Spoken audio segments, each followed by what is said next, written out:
sini saya Kemal akan membawakan acara ini dengan narasumber kita yaitu adalah Bu Nadia. Bagaimana kabarnya Bu Nadia? Alhamdulillah kabar baik Kemal. Kemal gimana kabarnya? Alhamdulillah baik Bu Nadia. Sehat Bu ya, sehat ya, keluarga sehat. Alhamdulillah. Ya karena sekarang sedang ada di pandemi gini Bu, jadinya kan kita juga harus menjaga kesehatan dan juga mengutamakan protokol kesehatan begitu Bu. Berbicara mengenai pandemi gini Bu ya, terkadang kan konsumen ini kan malah terpancing untuk membeli gitu Bu ya. Kan lebih konsumtif lagi gitu loh daripada di luar pandemi ini gitu, karena mereka di rumah itu berpegang dari HP, laptop seperti itu kan. Nah, menurut Bu Nadia, selain dari pandemi ini yang sekarang kita jalani sekarang ini gitu, apa sih yang memengaruhi pola konsumtif mereka itu gitu? Apa yang memengaruhi perilaku konsumen itu begitu dia? Oke, jadi ketika kita banyak di rumah, stay at home, dari beberapa hal yang saya sendiri lakukan, juga mungkin teman-teman semua di rumah, banyak kita yang lebih banyak waktunya di rumah. Kalau kita nggak lagi tugas atau nggak lagi punya pekerjaan, kita punya yang namanya waktu luang. Nah, dari waktu luang itu, beberapa dari kita mungkin memanfaatkan dengan menggunakan teknologi. Nah, salah satunya kalau tadi Kemal bilang bahwa proporsi seseorang, mereka itu waktu luangnya lebih banyak digunakan untuk yang namanya online shopping salah satunya, ataupun mengorder sesuatu melalui mereka punya gadget. Nah, ini tuh yang namanya dengan shifting behavior. Jadi ada sebuah pola perilaku yang berubah dari satu orang ke orang yang lain. Sebenarnya proyek ini disiapkan oleh beberapa banyak negara kurang lebih 10 tahun yang akan datang. Tapi karena ada pandemi, semuanya langsung istilahnya berubah lebih cepat. Begitu. Nah, jadi percepatan orang menggunakan teknologi dalam perilaku itu tadi. Oh, jadi gara-gara pandemi ini istilahnya apa yang direncanakan oleh ilmuwan-ilmuwan itu, oleh ahli-ahli itu akan lebih cepat gitu ya. Benar banget, Kem. Jadi maka tidak salah juga kalau semuanya yang memang orang-orang sekarang yang ada di rumah, kan sekarang kerja juga di rumah, dan sebagainya, itu mereka akan lebih konsumtif gitu ya. Oh, benar. Kalau saya lihat gitu ya, di kota besar dan kota kecil atau mungkin di kampung gitu ya, kan itu kan pola konsumtifnya berbeda. Mungkin kebanyakan di orang kota itu mereka lebih banyak istilahnya membeli ini membeli itu, padahal juga entah butuh atau enggak gitu kan Bu ya. Nah, tapi karena online sekarang yang istilahnya teknologi semakin maju, itu kan jaringan itu kan sudah bisa merambah hampir ke seluruh dunia, istilahnya ke wilayah kecil pun juga bisa. Benar. Nah, menurut Ibu di zaman yang sekarang ini gitu ya, apakah lingkungan tempat tinggal itu masih mempengaruhi tingkat konsumtivitas itu gitu? Oke, ya. Jadi ada sebuah konsep don't judge the book by its cover. Betul. Gitu kan. Tapi terkadang ketika kita tidak tahu konsep judul atau buku atau inti buku itu, berarti kan kita lebih prefer untuk melihat packaging. Betul. Ya, sama halnya kalau tadi pertanyaannya adalah di mana bumi dipijak, di situ langit dijunjung. Konsep itu sangat sesuai dengan pertanyaan Kemal. Kalau tadi ditanyakan apakah tempat di mana kita stay atau berada itu sangat berpengaruh terhadap pola konsumsi seseorang.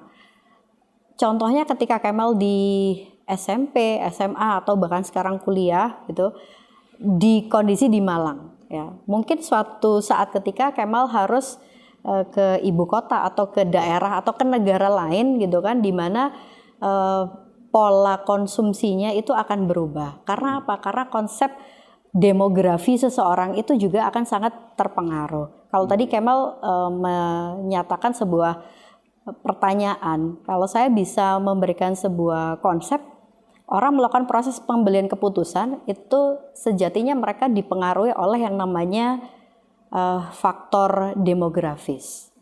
Usia, jenis kelamin, tingkat pendapatan kan pasti akan berbeda Kemal dengan teman yang cowok gitu, dengan Kemal sama teman-temannya yang perempuan gitu kan.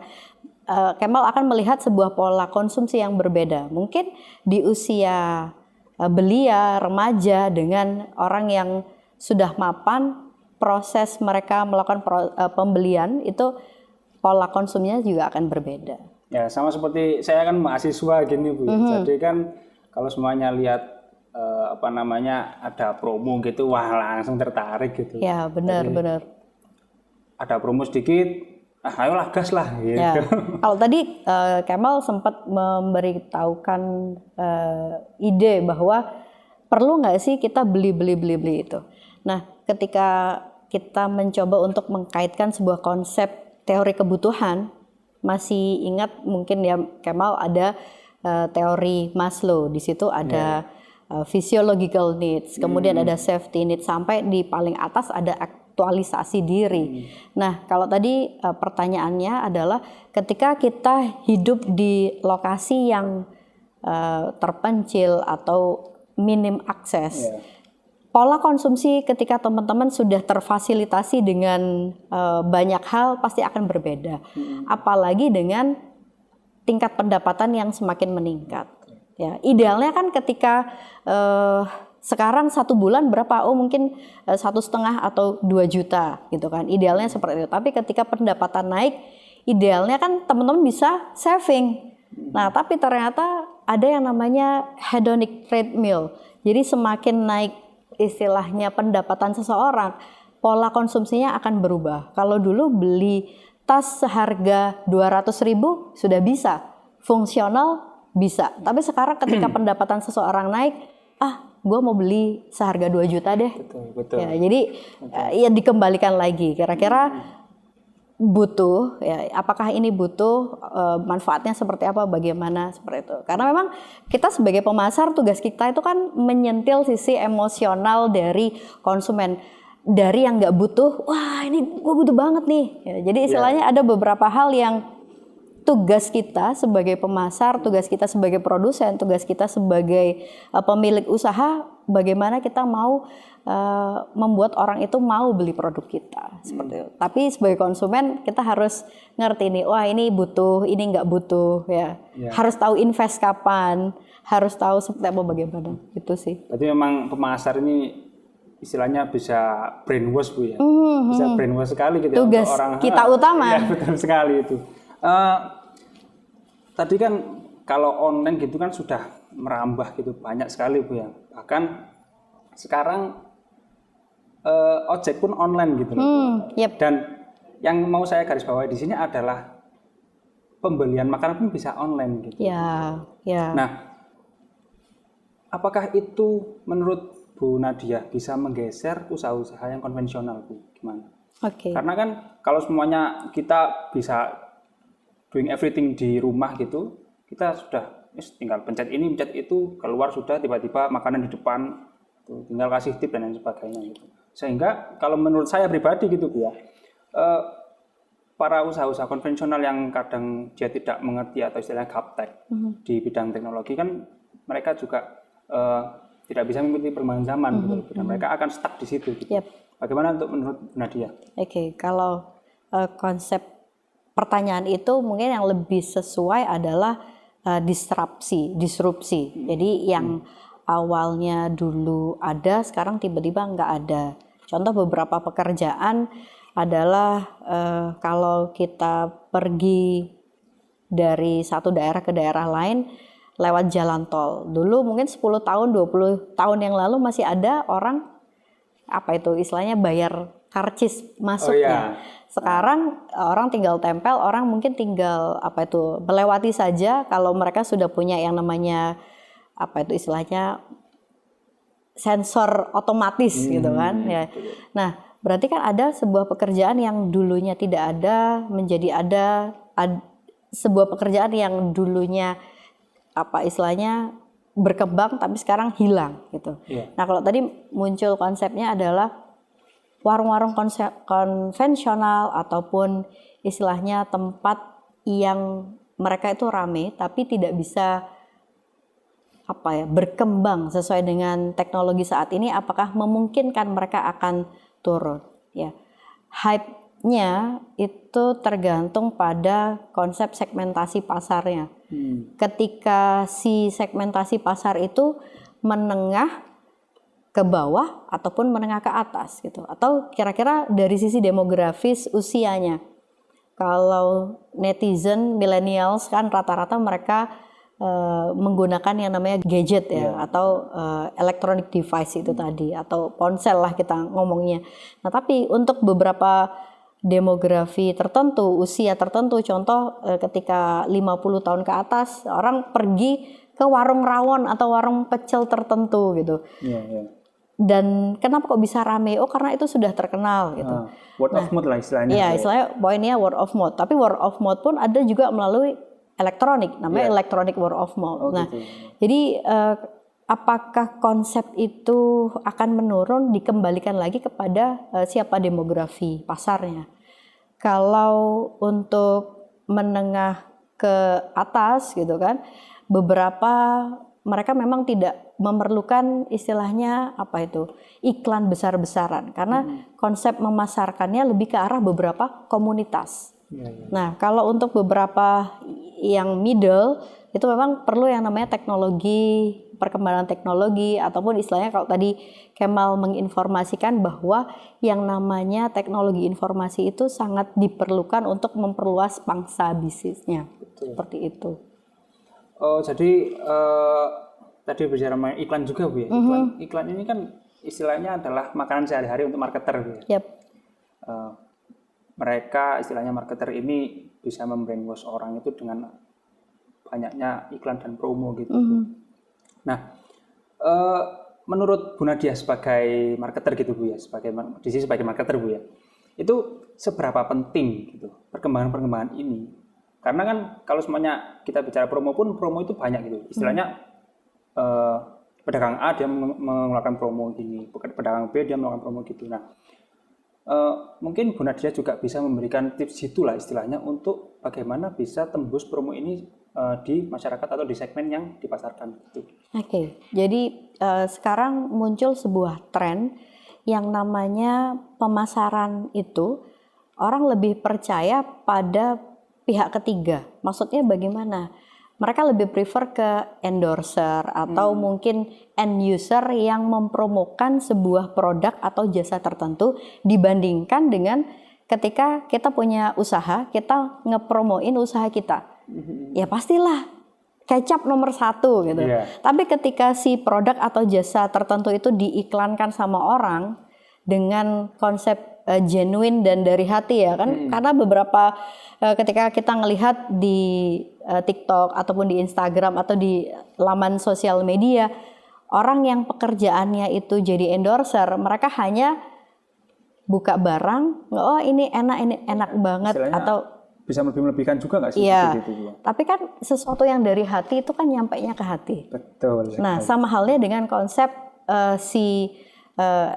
user device ini tadi, end user ini tadi, mereka ketika orang itu bagaimana bisa melakukan promosi, dia genuine, dia dari hati, tapi bisa meningkatkan sebuah intensi atau keinginan orang untuk melakukan proses pengambilan keputusan beli produk atau jasa tertentu. Oh gitu.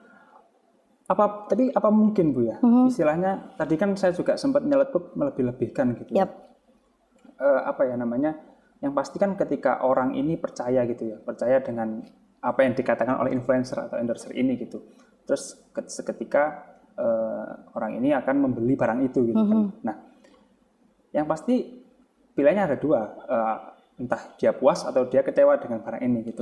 Nah, apakah ini akan juga berefek kepada endorser atau influencer ini ketika apa yang disampaikan, apa yang dia utarakan itu berbanding balik dengan apa kenyataan gitu. Jadi ada yang namanya ekspektasi pelanggan. Ketika muncul kinerja perusahaan, wah si endorser X dia bilangnya enak banget, tampilannya oke. Tapi ketika kita beli, kok beda ya sama yang diiklankan. Gambarnya harusnya kayak gini nih, tapi kenapa tampilannya seperti itu? Ya berarti kan antara ekspektasi dengan kinerja itu sangat berbanding lurus gitu. Orang ketika mereka itu ekspektasinya 8, tapi kinerjanya 7. Berarti kan ada muncul customer dissatisfaction. Tapi ketika ekspektasi atau harapan pelanggan itu di level 8, kinerja perusahaan itu 9 atau bahkan 10, berarti kan tercipta yang namanya customer satisfaction atau kepuasan pelanggan. Nah, kalau di sini berarti kan bagaimana muncul yang namanya zero defect atau kesalahan, jangan sampai salah lah gitu. Nah, konsepnya bagaimana kalau tadi si konsumen pasti akan bisa melihat harga yang dipatok, kemudian produk atau jasa yang dijual. Nah, wah ternyata ekspektasi kita sekian, tapi kok kinerja seperti ini. Berarti kan ada yang salah. Si marketingnya bisa saja terlalu lebay dalam mengiklankan produk, ya, atau mungkin istilahnya ada hype sebuah nasi goreng atau seperti apa yang untuk beli atau makan itu harus order 2 minggu. Nah sebenarnya kan yang diinginkan itu, yang diciptakan itu adalah keinginan orang untuk beli produk jasa itu. Jadi dimunculkan dulu yang namanya kekepoannya, keep on eye, itu ada poinnya seperti itu. Jadi orang-orang akan lebih bisa apa ya istilahnya akan membeli ketika dia kepo gitu. Salah satunya. Betul. Saya juga gitu kadang lihat apa teman saya gitu di story gitu kan ada, ini donat kok bentuknya tapi nggak bolong gitu tengahnya kan, tapi namanya donat, dia kan kepo gitu kan. Isinya ternyata yang bikin donat ada isinya, ada rasa-rasanya. Begitu. Mungkin yang paling nggak enak rasa yang dulu pernah ada kan. Waduh Bu, ya. Ya, oke. Lanjut Bu ya, kembali ke topik pembahasan gitu. Berbicara mengenai konsumen Bu, kembali ke konsumen. Yang kita lihat adalah, bukan gitu. Jadi sekarang ini kan adalah masa-masa anak-anak generasi Z gitu ya. Betul ya. Nah, kan pasti dari tahun ke tahun mungkin yang saya tahu gitu ada dari baby boomer gitu ke milenial dan ke generasi Z gitu kan. Nah, itu kan perubahan generasi yang istilahnya juga ada perubahan kebiasaan gitu atau perilaku gitu kan. Nah, menurut Bu Nadia sendiri gitu, apa benar atau setujukah dengan perubahan generasi ini itu akan sangat besar mengaruhi perilaku dari konsumen-konsumen ini gitu? Saya setuju banget sih sama Kemal. Ampun ini nggak berani ngelawan kalau sama Kemal. Ya, kalau tadi sempat dimunculkan ada baby boomers, ada X, Y, sekarang Z gitu, millennials. Ada beberapa hal yang orang melakukan pola konsumsi yang berbeda, pola investasi yang berbeda, pola perilaku yang berbeda. Kalau zaman dulu ya, orang lebih prefer melakukan sebuah pola investasi itu di emas, di tanah. Nah, sementara sekarang orang lebih prefer untuk saham, kemudian ada obligasi ya. Itu kan juga terkait perkembangan zaman dan juga teknologi salah satunya. Pun dengan ketika orang melakukan proses pembelian. Dulu orang mau pergi ke luar negeri itu kan kayak wah orang kalau nggak kaya banget ya 1-2 lah gitu atau nggak berprestasi banget. Sekarang dengan adanya tiket promo murah, kemudian beberapa negara mereka nggak usah pakai yang namanya visa atau entry-nya itu dimudahkan ya, orang lebih mudah dan akhirnya bisa menimbulkan yang namanya devisa untuk suatu negara. Ya, jadi kalau saya lebih prefer apakah dulu dengan sekarang beda, ya pasti beda. Perkembangan teknologi, perkembangan zaman, pola preferensi orang itu juga membuat hal yang berbeda di sini. Begitu ya Bu ya. Jadi memang terkadang, tapi kadang gini Bu, istilahnya orang-orang itu mereka bukan konsumtif, istilahnya kalau saya menyebutnya bukan konsumtif, tapi bukan sesuatu yang diinginkan, maksudnya mereka itu istilahnya coba-coba gitu loh. Coba-coba, istilahnya seperti saya tadi aja gitu. Saya melihat teman saya menjual di internet, di Instagram, itu untuk donat seperti itu, tapi kok bikin saya kayaknya enak gitu. Nah, ini kan merupakan tingkat istilahnya peningkatan konsumtivitas gitu ya kalau menurut saya. Nah, kalau menurut Bu Nadia sendiri gitu, yang pasti ini terjadi di zaman sekarang gitu. Kalau menurut Bu Nadia sendiri gitu, yang istilahnya sebagai narasumber yang sudah mungkin lebih lama hidup daripada saya gitu kan Bu ya. Nah, itu seberapa jauh perbedaan antara tingkat konsumtivitas dari zaman Bu Nadia dulu ketika Bu Nadia menjadi mahasiswa dengan saya sebagai mahasiswa. Yang saya kepo itu di sini gitu. Karena saya sendiri merasa saya itu kadang konsumtif, tapi kalau sudah lihat dompet, lah kok kosong gitu loh. Gimana Bu Nadia? Ya, ini dompet atau bawang merah gak bikin nangis gitu ya. Betul. Ya, jadi memang salah satu yang mempengaruhi proses konsumsi seseorang itu adalah tingkat pendapatan, ya, salah satunya. Tapi ada juga mendengar istilah besar pasak daripada tiang, apalagi dengan adanya promo, cicilan 0 rupiah, kemudian ada istilahnya apa itu, hal-hal yang membuat orang lebih mudah untuk menggunakan, mereka punya kartu kredit. Ya, kalau dulu kan tidak semua orang bisa punya kartu kredit, tapi kalau sekarang kan kalau bisa banyak orang punya yang namanya kartu kredit. Nah, kalau saya gitu kan, atau mungkin teman-teman di sini ya nggak apa-apa kalau memang preferensi menggunakan kartu kredit silahkan. Tapi kalau saya secara pribadi ya belilah sesuai dengan kemampuan gitu. Walaupun gitu kan ketika kita punya yang namanya kesempatan, tapi setidaknya ketika kita mampu untuk apa itu istilahnya melakukan proses pengambilan keputusan secara kredit, ya berarti kan kita harus siap dengan cicilannya seperti itu. Hasilnya membuntut loh Bu ya. Iya, jadi kalau istilahnya orang-orang bijak itu bilang ya sudah, kalau punya beli, kalau enggak ya nabung dulu. Iya. Oke, sangat menarik dengan Bu Nadia ini ya. Selanjutnya Bu, ini sedikit memberikan tips and tricks aja gitu untuk Bu Nadia sebagai marketer ya istilahnya gitu ya.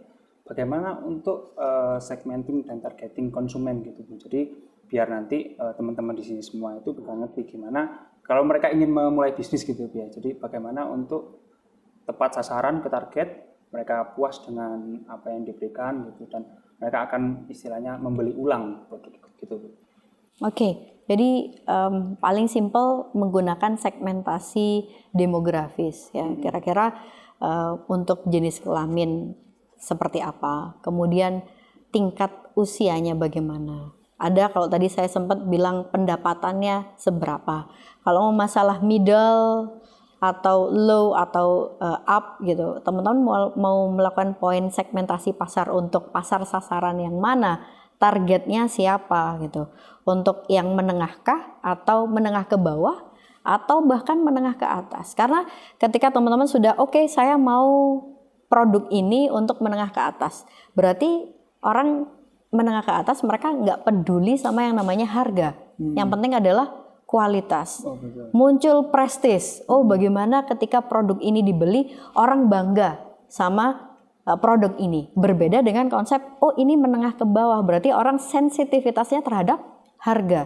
Bolehlah yang namanya promonya bisa, kalau harganya 100.000 bisa pakai 9999. Iya. Efek psikologis harga. Atau mungkin teman-teman pakai harga bundling atau bagaimana ya. Jadi tentukan dulu untuk pasar sasaran yang mana. Karena nanti akan ngerembet mulai dari produknya, harganya, di mana ngejualnya, sampai di bagaimana how to promote, bagaimana cara melakukan promosi. Ya kurang lebih marketing mix untuk 4P dan 7P untuk jasa, tambah physical evidence, proses, kemudian ada people di situ. Gitu ya. Jadi istilahnya kita harus tahu target kita itu siapa dulu. Bener banget. Terus ya setelah itu pasti buntut lah istilahnya, akan berurutan gitu mulai dengan harga dan sebagainya gitu. Satu pertanyaan terakhir Bu untuk Bu Nadia. Waduh, udah terakhir ini. Yang ya saya sendiri juga bingung kalau semuanya ditanyai seperti ini. Menurut Bu Nadia, lebih mengutamakan kualitas atau kuantitas? Ya. Atau mungkin Bu Nadia mau dari sisi A atau dari sisi B gitu? Oke. Ya. Kalau ngomong masalah tadi ya, kembali ke segmentasi pasar. Memang biasanya untuk kualitas itu untuk menengah ke atas. Jadi quantity boleh 1-2. Karena kan beberapa produk yang eksklusif, kalau banyak yang ngembari, di mana eksklusivitasnya? Betul. Nah, kalau ngomong masalah quantity ya, atau istilahnya segmentasi pasar yang orang tanpa berpikir 1-2 kali, nggak usah sholat istihara, melakukan proses pembelian keputusan, ya quantity is number one gitu. Jadi tergantung which one, quantity or quality. Kalau kita sebagai pemasar ya kuantitas dan juga kualitas. Dua-duanya berarti Bu ya? Iya dong. Nggak milih salah satu Bu ya? Ya kalau bisa dan kenapa harus atau? Oh betul sekali. Pemikiran seorang marketer seperti ini gitu Bu ya. Satu lagi dong Bu. Oke. Oh nambah ternyata. Gini aja. Memberikan tips untuk teman-teman semua di sini yang melihat video ini. Kalau mereka ingin memulai bisnis lah istilahnya gitu. Mungkin Bu Nadia sebagai marketer bisa memberikan tips sedikit aja, nggak apa-apa. Kalau ngomong masalah memulai ketika kita nggak punya duit atau istilahnya tidak punya sisi material ya. Nah, teman-teman kan punya yang namanya teman, punya yang namanya relasi, kenalan, itu harus dimanfaatkan. Gitu? Ya. Memanfaatkan relasi? Benar banget. Untuk melakukan pemasaran? Salah satunya. Boleh. Jadi teman-teman ngomong masalah, wah mau bisnis sih nggak ada duit. Kan punya kemampuan. Ini namanya material, itu ada kemudian ada salah satunya adalah relasi. Ya, jadi coba teman-temannya punya barang apa, boleh dari kamu berapa nih, gue jual sekian ya. Terus ya udah pokoknya kamu setor ke aku sekian. Masalah mau dijual berapa terserah. Ya berarti kan nggak harus kalau mau masalah tadi di awal. Tapi untuk beberapa bisnis tertentu memang idealnya kita harus punya istilahnya perencanaan yang jelas gitu. Ini mau seperti apa, visinya bagaimana, untuk segmentasi pasar seperti apa, seperti itu. Mantap Bu Nadia. Jadi teman-teman semua yang ingin memulai bisnis bisa memanfaatkan temannya. Seperti itu yang digarisbawahi dari saya ya. Mungkin segitu saja sih Bu Nadia dari saya di sini. Terima kasih Bu Nadia untuk sudah hadir di acara ini gitu, di segmen ini gitu. Dan harapannya adalah untuk kedepannya Bu Nadia semakin sukses. Amin. Terus untuk Kemal juga. Video-video ini gitu banyak yang nonton dan yang pasti adalah informasinya tersampaikan kepada teman-teman semua. Begitu teman-teman. Sekian sesi Bicara Manajemen kali ini. Jangan lupa subscribe, like, dan komen. Sampai bertemu di segmen Bicara Manajemen selanjutnya. Dadah.